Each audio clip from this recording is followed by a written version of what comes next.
So my name is Zoe Clark. I'm Senior Self-Management Programme Officer, and I'm very happy to be joined by a familiar face today, joined by Colin Beevor, who is Matron and Senior Clinical Nurse Specialist at Portsmouth Hospital. Hi Colin, how are you? I'm fine, thank you for inviting me again. Yeah, thanks for giving us your time and your expertise today. I'm sure some people will recognise you from your previous sessions. I think the most recent one was all about summer advice for managing your axial SpA, and you've covered TENS machines and pain management and all sorts, so really appreciate it.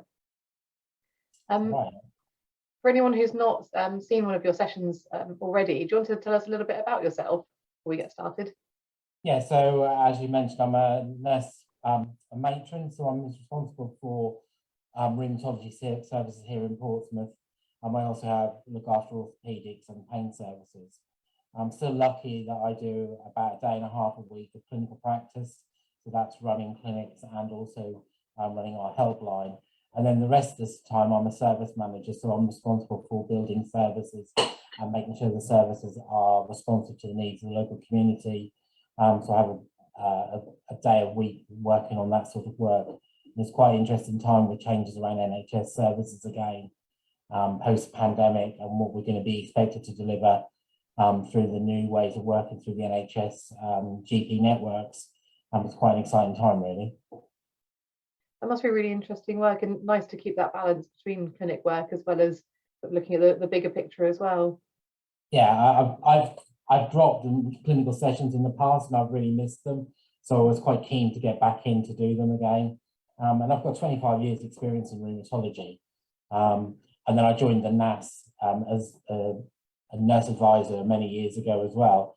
And it's really interesting to hear what patients want to know about their disease. And there are other things that actually don't come up until you have conversations about living with AS. And I've spoken at a number of conferences and done drop-in sessions with a nurse specialist, so I find it really interesting. Absolutely. I think, yeah, it's only when you really talk with people with the condition that those things really come up, and you must see kind of common things coming up in clinic frequently that you can then address. Yes, and that's why I like doing these sorts of sessions as well, because this session isn't just tailored at one aspect. This is a light-hearted look at living with AS coming up into the winter months, although quite titled in the holiday season. It's really about understanding living with AS well during the winter months, but being aware that this is a busy time as we get forward to the holiday season. Absolutely. And it was interesting actually, because quite often people comment that the cold weather is sort of worse for their joints. But in one of the advertising posts for the session, a couple of people commented that their joints are better during the cold weather. So it's really interesting, the different experiences. So everyone watching, please do share your experiences in the comment section as Colin's chatting, and also pop any questions in there as well, because we'll come back at the end of Colin's presentation and answer the questions there too. So I'll just do a little bit of housekeeping before I hand over to you, Colin. So for everyone watching, I can see quite a few people watching already. Hi Gillian, thanks for joining us. So if you can't join us for the whole session, don't worry, because you can catch up afterwards either on our Facebook page or on our webpage, My AS My Life, and we also put the video on YouTube as well. And Colin's also kindly shared his slides with us, so we'll pop those on the My AS My Life webpage as well, so you can have a look through those. And yeah, if pop any questions in the comments, we'll make sure that we go through all of those. But I think that's everything, so I'll hand over to you, Colin, if you want to share your slides, and then come back and have a chat afterwards.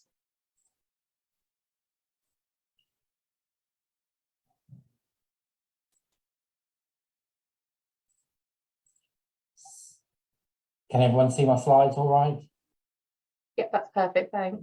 Okay, so thank you very much, Zoe and NASS, for inviting me back. I do apologise. I may slip back to keep calling this Christmas, but it is actually looking at the next few weeks, days leading up into the holiday season, and actually trying to make sure that we need to, or our patients living with these long-term conditions, especially AS, need to live well with this in this colder winter period time. So why think about the holiday season now? Well, it's important to remember, although we're in November, December is kicking at our door. We're not many more days away from the December period, and this becomes an exceptionally busy time for lots of people. If you're not celebrating Christmas still, of course, there's a lot of work around as businesses and organisations get ready for a very busy period of time in shops, stores, and national businesses and things like that. So I think everyone, although they may not celebrate the holiday Christmas season, is involved in the next few weeks and months leading up to this holiday period. And it is only about 45 days to the big day for some of us. Christmas Day is about 45 days away. And actually, when you look, and there's been lots of research and evidence of people really looking at forward and seeing what your weeks and days are like and how you're going to pace that. So if you add in this may be your normal week of going to work or working with a family, and then you start to add in the next few weeks of things that need to come in, and it may be the things that you normally do on a day-to-day basis, such as housework, gardening, washing the car, taking the children to clubs, doing your own exercise program. That actually increases your busyness, or the busyness of this time of year for lots of people anyway. But then you start to add in all the holiday season sort of things, trying to get around to see family and friends, trying to get presents and that ready. And also if you've got celebration events, whether it be over the Christmas period or over your own celebration for your own benefits, then of course there's things about trying to get the family together, doing that shopping, and then also the rigmarole of tidying up and trying to get back to normal after the next few weeks and months. And lots of people talk about that there's this holiday season fatigue, and that's whether you're just busy for a few weeks or a few days. Actually, if you overdo it too much, then people get really fatigued quite quickly. And it is that ability for the body to replenish and revive itself after a very busy time. And people can be quite frazzled by it. People's mood can change if you're very fatigued. Then we, of course, know this can affect your general mental health and well-being, and really your level of tolerance to things that are going on around you. And of course, if you don't manage this fatigue associated with busy times, this can then cause lots of problems.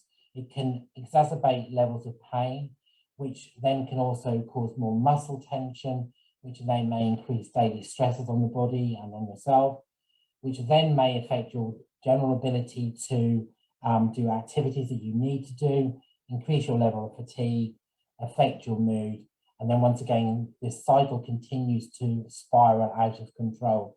And people really need to think, actually, if I am busy, I need to pace myself to ensure that I don't get into this bad cycle of fatigue, pain, stress, and mental health issues. The holiday season is always busy as well. We may think we've just got one list to do, but actually when you look over the period of time, over the next few weeks, there are probably lots of things you've got to do in general to this day-to-day work, day-to-day living with the family, and then also over the busy holiday season. And actually thinking about what you need to do is key to actually pacing yourself and being able to prioritize. And sometimes it is about what does have to be done. What do you need to do on a day-to-day basis that you can't give up? There's some things that you may think I need to do or I could do, but actually are they important to you? But also not to forget, there are things that you want to do. So don't forfeit those because you're doing things you must do or could do. You need to have that balance. Reward yourself with a period of time with things that you really want to do over the holiday season. There are lots of tips out there about pacing yourself. Key things are to make sure you keep yourself healthy, so regularly undertaking your exercise, ensuring that you're moderating the balance between lots of things and rest, but also thinking about the priorities for you and your family. Of course, healthy eating is important, and this often goes astray at this time of year. Some people, if you're especially in pain or you're fatigued, the last thing you really want to do is cook yourself or prepare a healthy meal. And it may be that you switch to, say, ready-made foods, and perhaps don't concentrate on making sure you're well hydrated. There's lots of research, once again, about the healthy plate.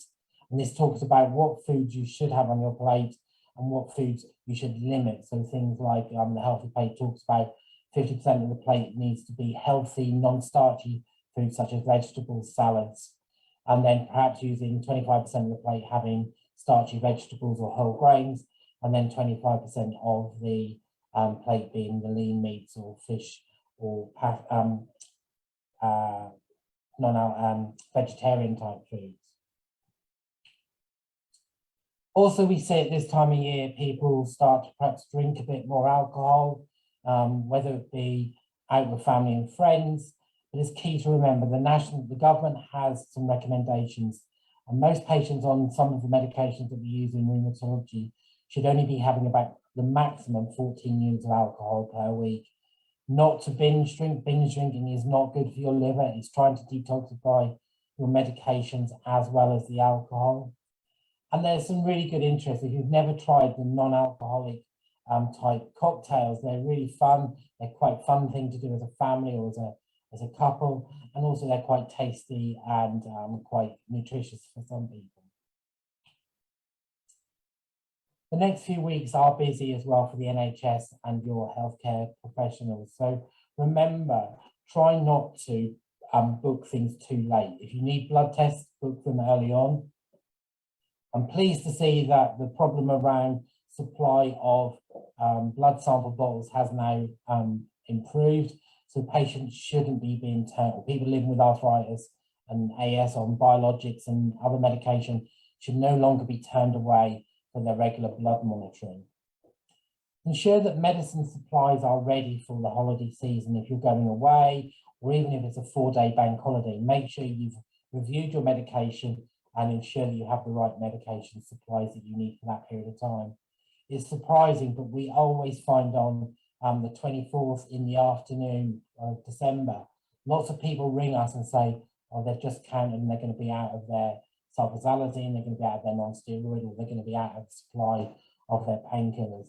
And it's really difficult for us as a service to turn around prescriptions at very short notice.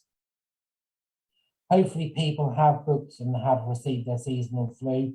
And definitely if you're on biologics, you should have received your 3rd COVID vaccine. There's lots of controversy about this and people are getting very confused about the medication or the message, but really anyone who's on a biologic or any form of immunosuppressant treatment, you should be now having your 3rd vaccine. You will be called probably in 2022 for your booster.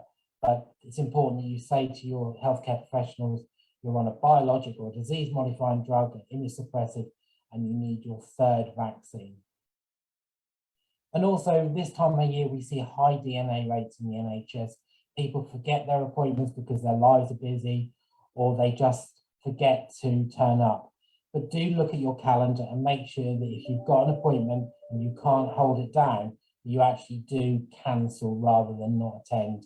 It causes a lot of pressure on the NHS on the number of patients that do not attend their appointments on a daily and weekly and a monthly basis. We monitor it quite closely, and most days we can have up to 20 people who do not attend their appointments, and it really does cause an additional pressure on services and the NHS.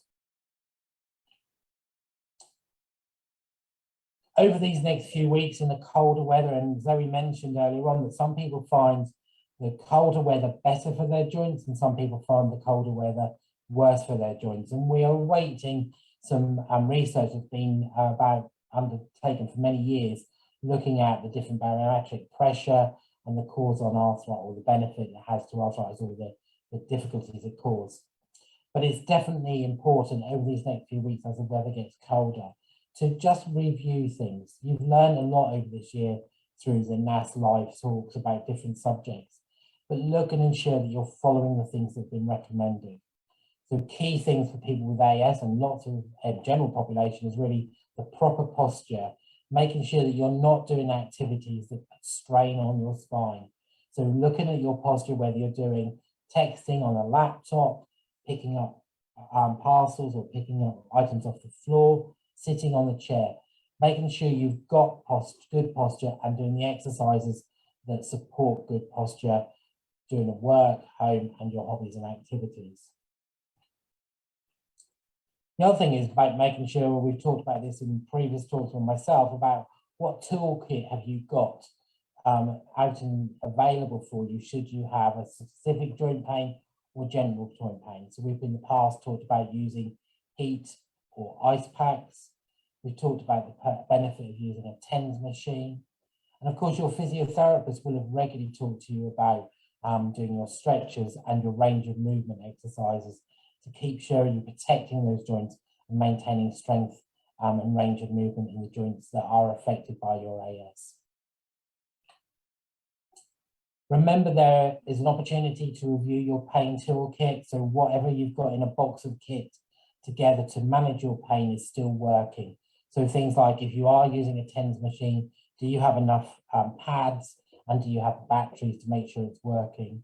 I will always remind people to ensure that they take the batteries out of the machines when they're not using, because the machines can corrode quite quickly with the batteries if they're not used. So do make sure if you're not using your TENS machine, you take those batteries out so your machine doesn't corrode.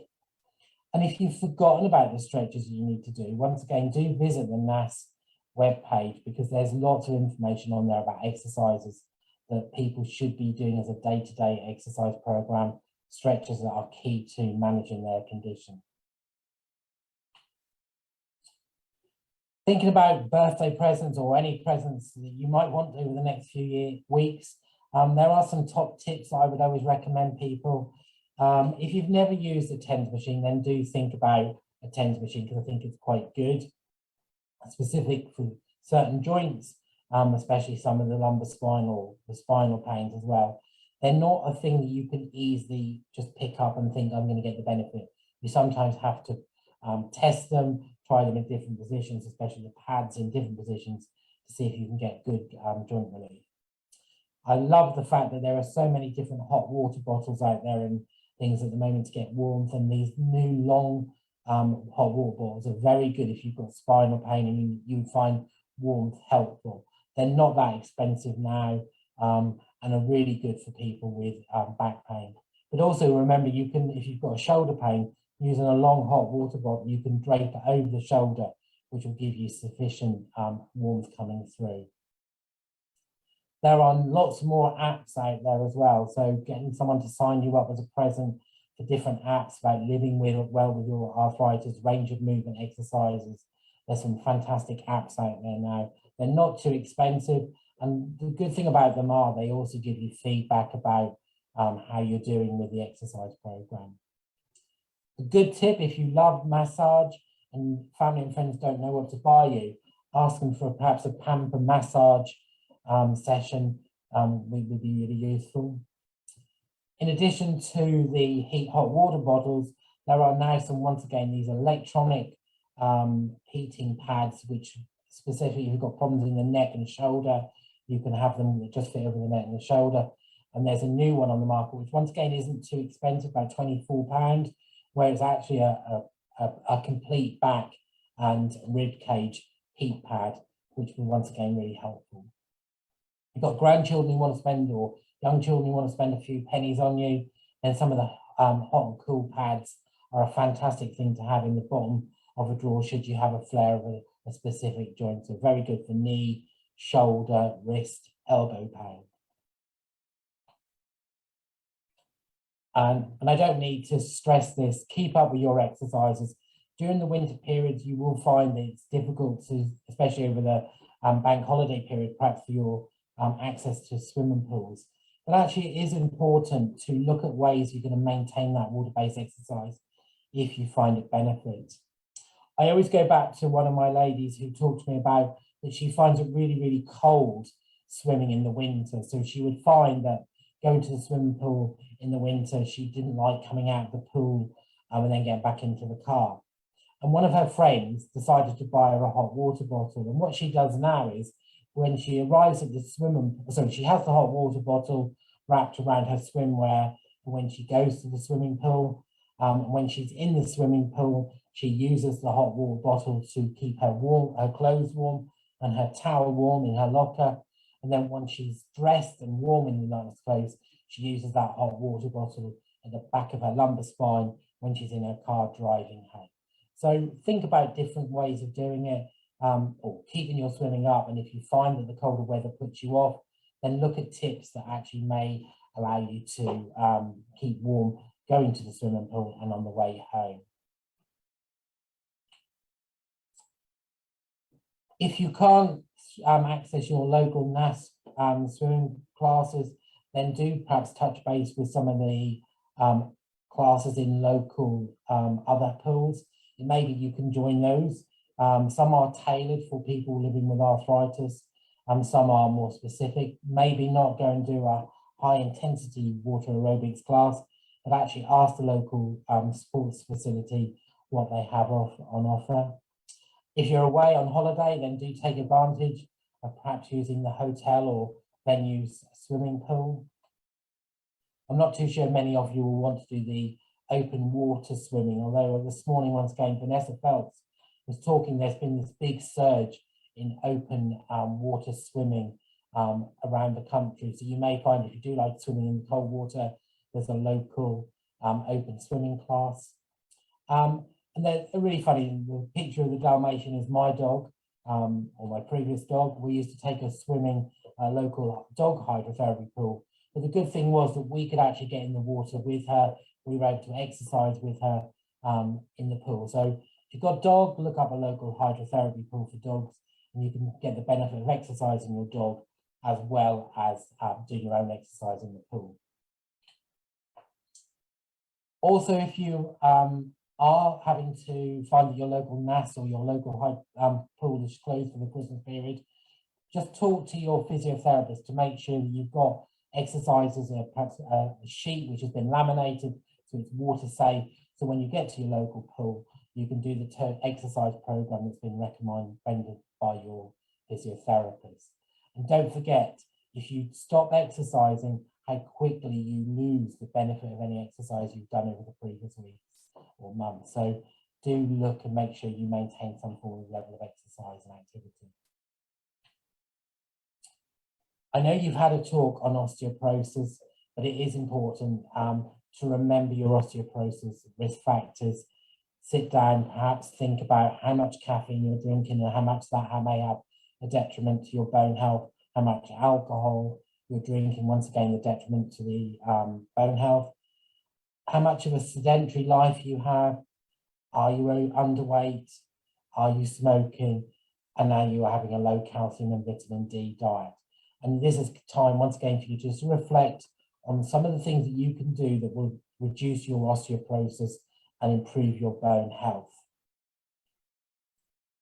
A few weeks or months ago, we did some work here in Portsmouth, and we got a lot of criticism for the fact that we talked about dairy products as being a key supplier of calcium in your diet. Of course, there are many other foods out there that are high in calcium that are non-dairy product foods. So if you are dairy intolerant or you have beliefs that you don't want to cause problems through drinking milk, then do look through the Royal Osteoporosis Society. Have a really good information sheet on non-dairy products that are rich in calcium. But remember, this time of year we start to lose vitamin D. We've absorbed sufficient vitamin D hopefully through the summer months, and that's very dependent on where you live in the UK, the amount of sun exposure you have. But if you start off the winter periods with a very low vitamin D level, you will find that you deplete quite quickly. So looking at how else you can top your vitamin D up through foods is really key, because you do need that vitamin D level to allow you to absorb calcium from your diet.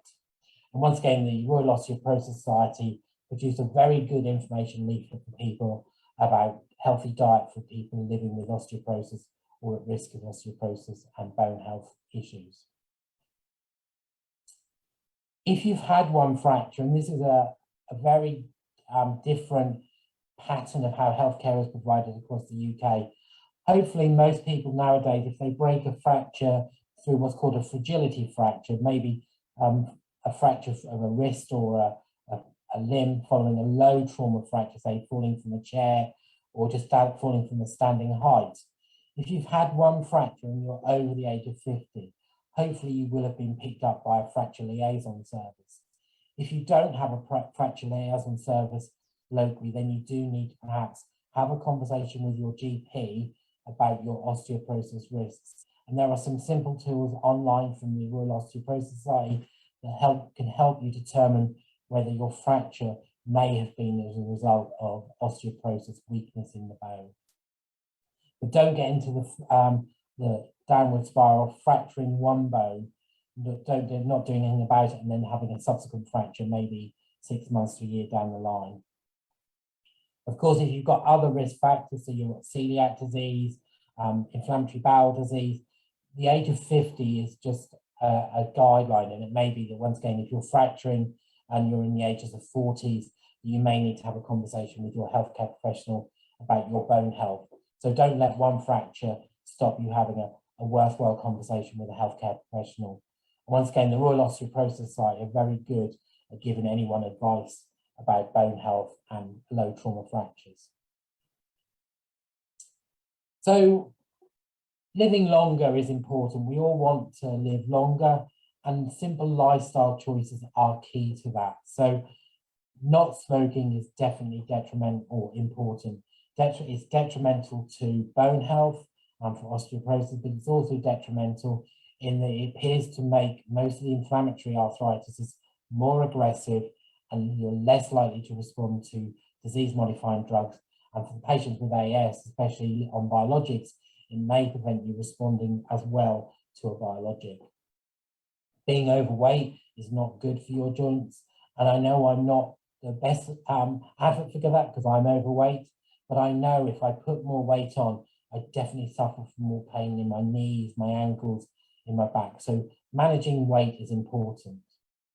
Sustaining and doing sufficient exercises, as I've previously mentioned, your physiotherapist will have hopefully talked about the key things that you need to be doing on a daily basis. That includes your stretches, but also other cardiovascular and strengthening exercises. Remember, alcohol in combination with some of the medications, especially some of the disease-modifying drugs, are not good. The alcohol is detoxified by your liver, and so are some of the medications. So once again, you may find that if you're drinking a bit more alcohol over the winter period, that your liver function tests start to show a raise in the liver function tests.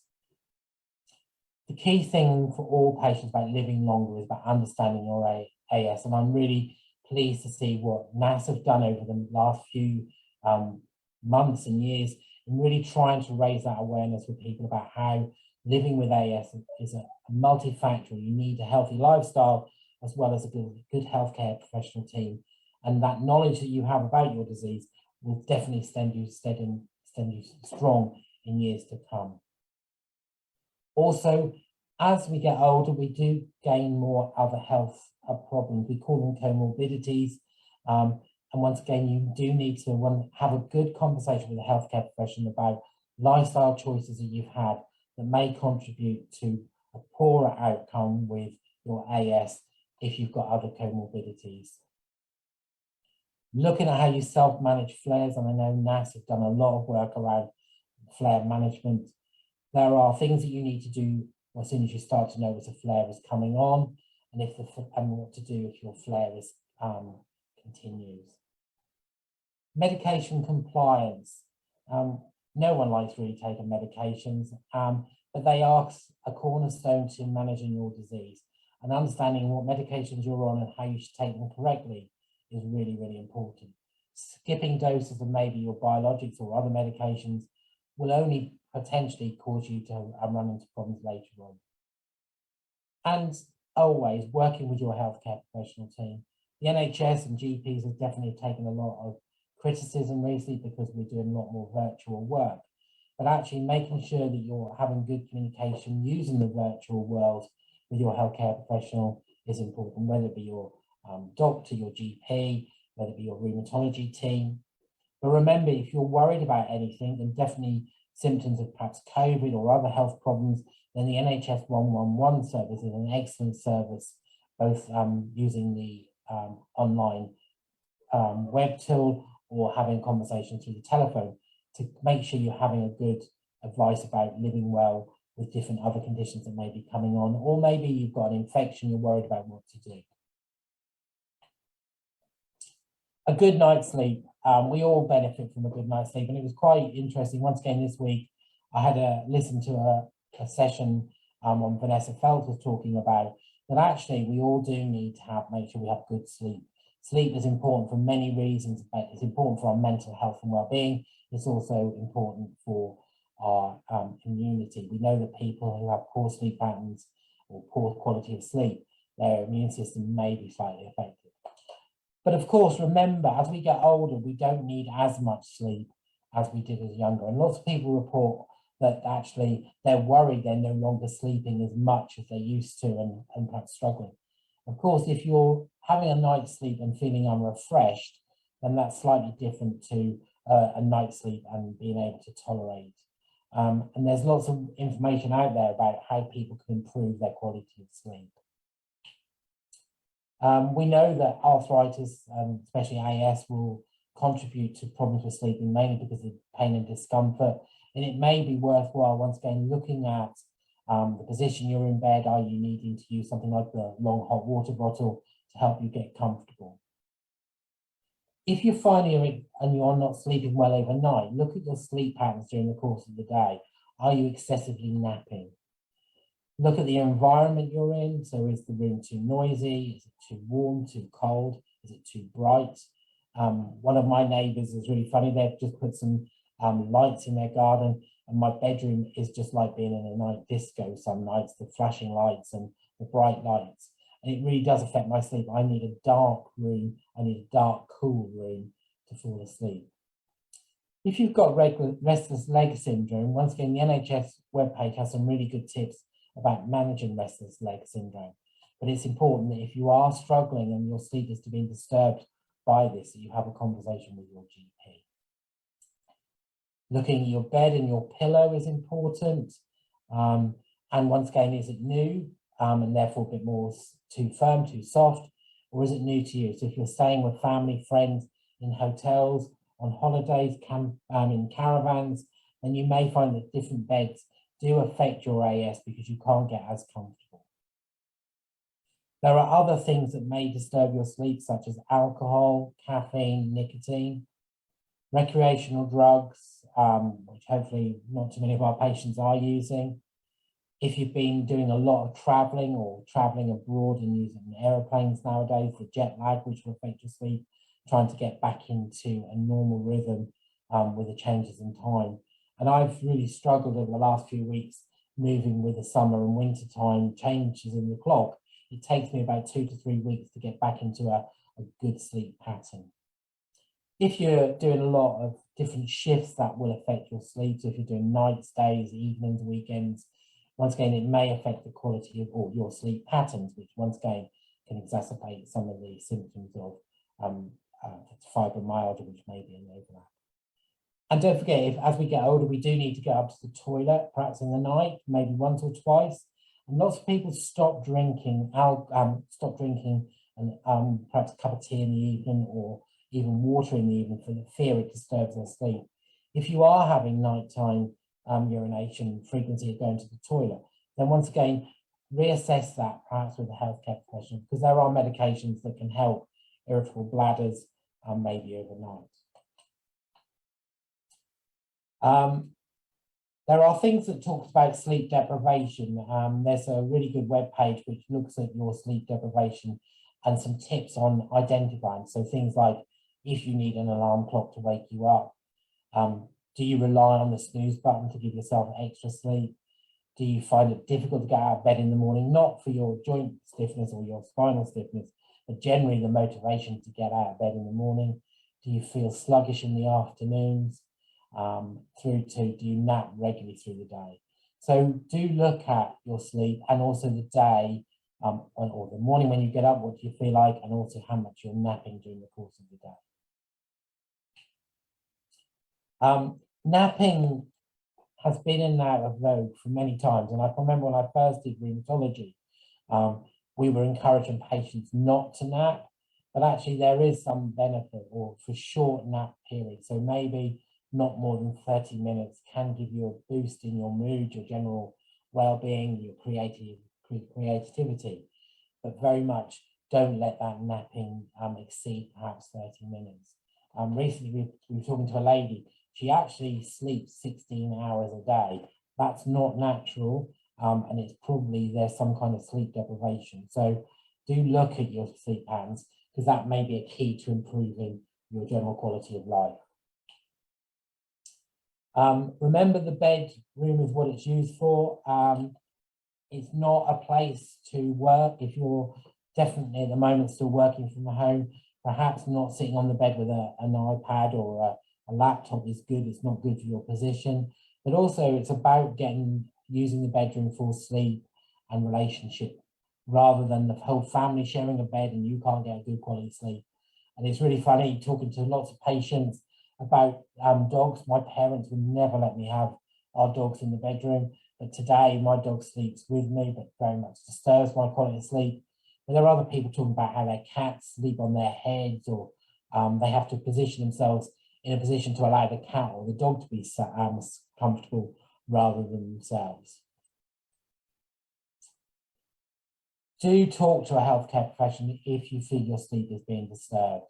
Do look at, this is not always down to things like noise, and it may be other physical or mental health issues that are affecting your sleep. Keep to routines. Try not to do going to bed too early, too late, different nights, because our bodies do rely on a biological clock, which is about understanding the body gets into a pattern. It's a bit the same as eating and drinking. If we don't have food at certain times of the day, when we would normally have it, our tummies start to rumble. And that's the same sort of process that the body has around sleep. It likes to go to bed at the same time at night, and it likes to get up at the same time of the day. Keep your regular exercising. Try to not do vigorous exercise before you go to bed at night, but actually maintaining a good exercise program is important. Look at what you're eating and drinking before you go to bed. Caffeine, very much review the amount of caffeine you're doing in the day. It's surprising how much, when you write down how much caffeinated drinks you have during the day, and this could be a contributing factor. Now, lots of people going cold turkey from having regular caffeine in all their drinks to no caffeine is not easy. But actually, just perhaps if you drink 6 cups of coffee a day or tea a day, which are caffeinated, perhaps drop it down to 5 cups of tea or coffee that are caffeinated and 1 that's not decaffeinated, and gradually bring yourself down. I know that if I go to decaffeinated foods or drinks too quickly, I get really, really bad headaches. So you have to manage that caffeine reduction over a period of time. Lots of people talk about alcohol improving quality of sleep. The research would suggest it probably isn't that good, or definitely doesn't improve quality of sleep. And if you are a heavy snorer, and where you start to block your upper airways because of your tongue and things like that, alcohol seems to contribute to that. So definitely look at the amount of alcohol you're drinking the course of the day. If you are finding that life is stressful, there is so much out there nowadays. And I will once again, there's some new web pages that I found that I will share with Zoe about understanding stress within families, within your work, within yourself, and how to manage that stress, because that's key. If you're not sleeping because you're stressed during the course of the day, and in the evening, your mind's racing, it may disturb your sleep. As we've talked before about keeping your bedroom in the environment that's good for you. Some people like a warm bedroom, some people like a cold bedroom. Someone like a bit of noise, someone likes a quiet bedroom. Some people, when you talk about quietness, some people find it really relaxing to have the white noise sound. So things like rain, wind, thunderstorms all help in allow them to drift off into a good quality of sleep.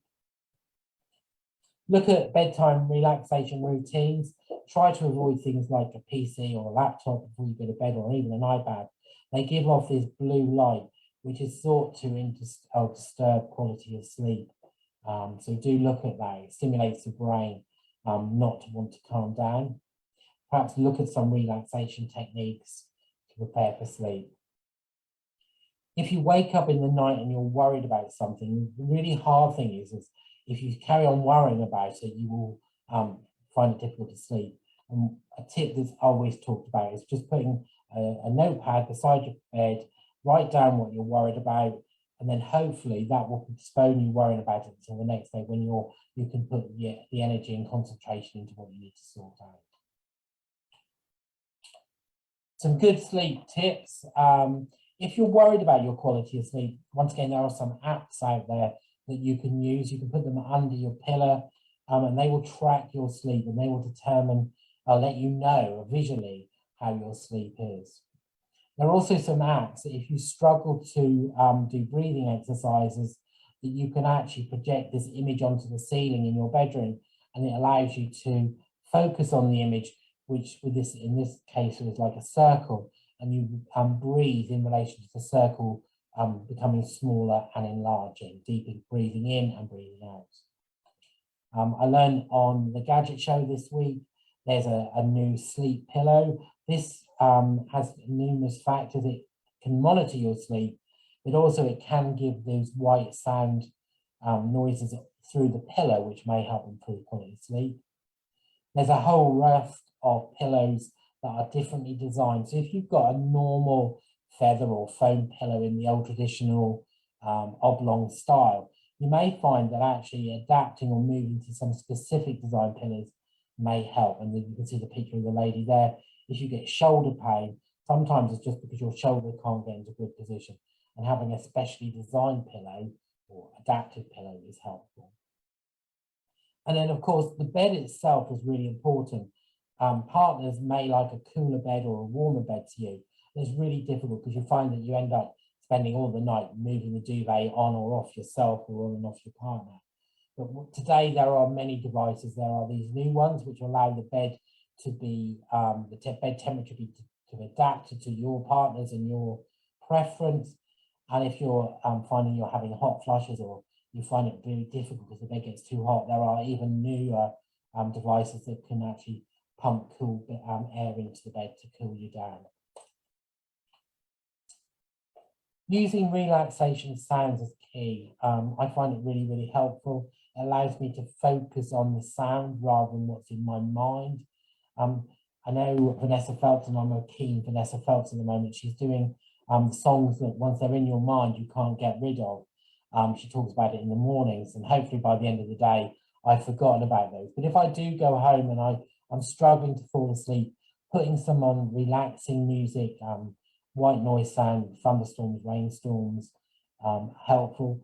And there are lots at this time of year. There are numerous songs out there that are relaxing. Sitting in front of a lounge, if any of you love a real log fire, but you don't have that opportunity now, you can even now get videos that you can play on your television that has that crackling fire sound and the visual images of the fire, which allows you to cuddle down and get warm. But over the years, there'll be people that have influenced you. I always go back, my gran loved Jim Reeves and Max Bygraves. And when she was stressed, she loved listening to Christmas or music that they had. It definitely helped bring her back to good memories. So why keep drumming on about these top tips? The holiday season is busy for everyone. Remember, it's always worth evaluating what went well over the last year's holiday period and what you could have done differently. What is your motivation? Are you over the next few weeks? Is it about keeping busy, keeping at work? And what's motivating you? And what do you need to do to make sure that you get through this holiday period without too many traumas? If you are celebrating Christmas, you may want to look at different ways of decorating the house. We traditionally spend ages putting these decorations up, but not only do they take ages putting decorations up, they also take some time taking down. And some of the positions that we have to get into affect our shoulders, our backs, because they're not good. So there are things that will help you. Pop up Christmas trees that are easy to decorate. Lots of people have moved into decorating the outside of their houses with fairy lights and Christmas tree lights and things like that. If you can't get up there, but you miss that sort of thing, then perhaps getting one of these outside lamps that project onto the house is really helpful. And once again, if you can't put your lights inside the house, then maybe using some of these different devices that will project lights into the room, you may find helpful. Get smart at wrapping presents. You don't have to spend ages wrapping lots of complex presents these days. There are numerous bags, bottle bags and things out there that people can use. And just remember the amount of waste and the effect that has on the ecosystem, we spend a lot of time on expensive wrapping paper that actually is only used for a few minutes or hours and then sits in our bins to go to the local waste disposal. So some of the other tips, you can reuse some of the foil bags, and every year if I get a bottle in a bag, I always keep those bags and recycle them for following years. Take a news break. Our mental health is definitely affected, and I know last winter we were hit bad with COVID, and the constant messages and bad news about COVID really did affect people. But it's really good to take a break from bad news, and it may be just switching off news feeds on your phones or on your iPads, or trying to limit the amount of time you listen to bad news on television, because people who connect with others and perhaps having conversations with family, friends, is definitely better than perhaps just listening to lots of bad news. So keep in contact with family and friends. We've learned to Zoom more, we've learned to FaceTime more. These facilities have really brought families closer together, a bit more personal than perhaps just a telephone call. You can see people's face, and it's definitely better for people. Looking at holiday messages, and I always go back to, once again, a tip from a patient.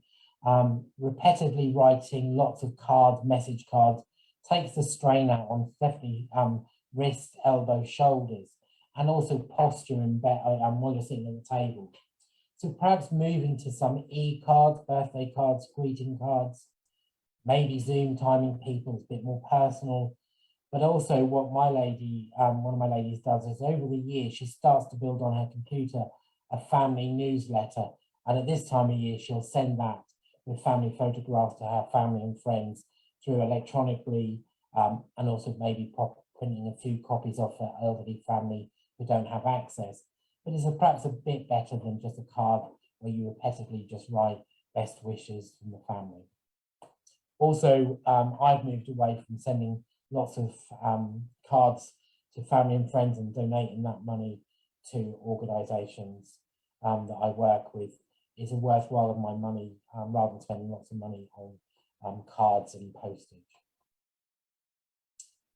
Another way is remembering to relax. Sometimes there are scents that allow us to different way of relaxing. It may be lavender, if you've got a pleasant memory of the smell of lavender. But at this time of year, citrus fruits, chestnuts, different smells will help bring around that holiday season smell. They talk about a lot of this cold scent from snow, and you always wonder what they mean. But there is definitely a different scent in the air when there's cold snow around and the atmosphere around us. And there are other things that may help us. Warm wood fires, definitely some people find that smell really relaxing. And if you've got that fireplace going, that rip-roaring fire really does bring in the smell as well as the warmth. This time of year, do get out and get some fresh air. We know with COVID, once again, we've been restricted from getting out there, but there's no reason why people shouldn't get out there and get a bit of fresh air. Doing a nice brisk walk around the local area, perhaps in a park, getting out there and giving fresh air is important.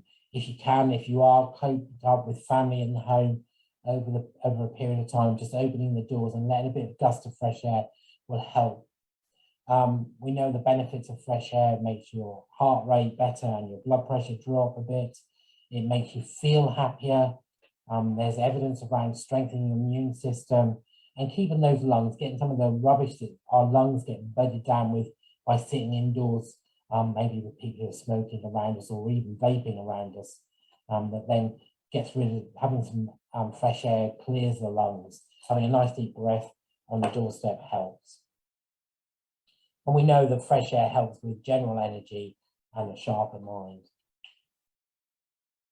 We've mentioned this before, but this winter we're already hearing of the concerns raised by the government about the seasonal flu in addition to COVID. And it's important that people do take the advice of the government. Trying to make sure you've had your seasonal flu and your third COVID vaccine, especially if you're immunosuppressed, is important. But don't forget, stay away from family and friends who've got symptoms of cold. I'm still wearing a mask. I've been triple vaccinated, but when I'm out and about, I'm still wearing a mask. I'm still using alcohol gel to protect myself and also my family and friends and my patients that I'm working with. Don't forget, this period of time, children get quite hyped. There's lots of hype about getting in, opening presents and things like that. But sometimes you can't keep up with that hype, and actually having an opportunity just to calm the children down, maybe using a jigsaw, using some old traditional fun games, snakes and ladders that they may have not ever seen before. Christmas bingo is really important. And once again, my own reflection on this, every Christmas we have my goddaughter and her a friend round, and actually just going back into playing Cluedo was amazing for them. They'd never played Cluedo before, and they absolutely love playing Cluedo now. This is away from the iPads and just takes away the stress of having to be active and keeping them occupied for long periods of time. If you are into cooking and you struggle, once again, a good idea is do a mince pie challenge, maybe buy different brands of mince pie and see if the family can vote which is the most flavoursome, which is the nicest one to have is really useful. And also the families can bring them together to use different, you can ask each family to bring a different brand of mince pies and then do it as a blinded challenge to the family about identifying which one is the most flavoursome. If you are travelling over this period of time, remember that although you might say, well, it only takes me 2 hours to get somewhere, or 3 hours or 6 hours, often that period of time is accentuated by the time preparing to leave, leaving and arriving can be in more hours, and you can find that quite stressful, not only on your joints if you're sitting in positions for long periods of time, but also if you're carrying luggage. So do look at how you can break that up and try and minimise the stress that may cause on the body. The family lunch, I wouldn't necessarily advocate that you go to an all-in-one pre-cooked dinner. They're not so nutritious maybe, but actually today there's so much out there that's prepared. Why spend ages preparing sprouts, potatoes, carrots, when you can get them at reasonably pre-priced, pre-packed, prepared. But also, I learn a lot from family and friends, and the American supper model is quite exciting really. Agreeing with family and friends, if you are having a party over this holiday period, perhaps different people bring different things. So on the day, you're not spending so much time doing all the prep, or the day before doing the prep, which prevents you from enjoying the family lunch. Oops, sorry, I've kept that one in twice. So this is a famous saying, sometimes we just do things the same thing year in, year out, and we don't really learn from it. And this is from Winnie the Pooh, when Edward the Bear comes down the stair and it's just easy for him to be pulled down, bumping his head every time. But there is probably a better way for him to prevent him having this repetitive same thing. And doing something slightly different may improve the winter and the holiday period for you. So that was my 10 or my 12 tips to the holiday season. I would like to always thank NASS, one of the organisations that I'm proud to be associated to. They do some excellent work. They've got some fantastic campaigns around at the moment, and I think that they deserve a round of applause at this time of year because they are key to services provision for patients, but also they provide some fantastic resources for patients, families and carers. So over to any questions. Hi Colin, thank you so much. That was fantastic. Some really great tips there. And we have lots of people watching as well, so I think hopefully everyone's found it really helpful. Do let us know if you have any questions in the comments there. So far we just have one from Gillian asking for any recommendations. She's found using a wax hand bath helpful. Are there any recommendations on one that she could buy herself so she can do it at home? Yeah, so it's a shame really, because those of you who can remember the old Woolworths, at this time of year, they always had fantastic deals and around, especially around health and beauty. You can buy some reasonably priced wax baths on the internet through Amazon and places like that. I know Lloyd's Pharmacy did them a few years ago on their online, but once again, they come and go as different. Those of you who can remember melting chocolate over a pan of warm water, that's still a good way if you can't afford the wax baths. But just remember, you do need to make sure you you protect yourself from burning, making sure the wax doesn't get too hot, but also not keeping the bowl you melted the wax on the warm saucepan. You need to take it away and use it. I've also got an information sheet which I can share with you, which we've done with our occupational hand therapists about good exercises to do for hand therapy. I can share that with you, Zoe. And the other one is, remember, you don't have to use wax. You can just use a warm hot water bottle and wrap your hand or your wrist around that with a warm towel, and that is just as good as the hot wax. The wax gives you a bit more flexibility and gets around all the joints, but a warm hot water bottle in a warm towel wrapped around the wrist is probably as effective and probably more cost effective if you can't afford a wax bath. Oh, that's really helpful, thank you. We've got some comments thanking you for the session. It's been really helpful. And also for anyone watching, do pop into the comments, because we've had lots of people sharing things that are on their gift wish list or things they'd recommend to people, like a long-handled shoehorn and different heat packs and things like that. It's amazing. I was looking at some of the other charities, not in relation to arthritis, and actually like the NASS Society, Parkinson's Society, they all actually this time of year produce a list that families, for people to share, because often we've all got, nowadays we don't want, if we want something, we go out and buy it. We don't wait for birthdays and holidays and high days.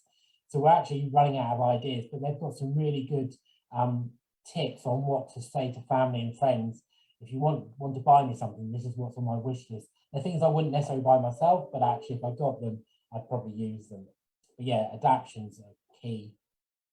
Absolutely. And they're not so cumbersome. They used to look, most of the stuff that was for people with disability were really ugly and pointed out that you were or you were disabled, but some of the stuff that we've got available now really doesn't show that you've got a disability, and it's just, they're good whether you've got arthritis or not. They're quite useful on protecting joints.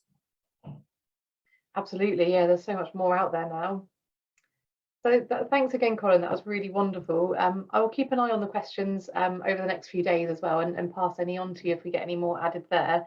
But please do keep sharing what works for you and any things you particularly recommend.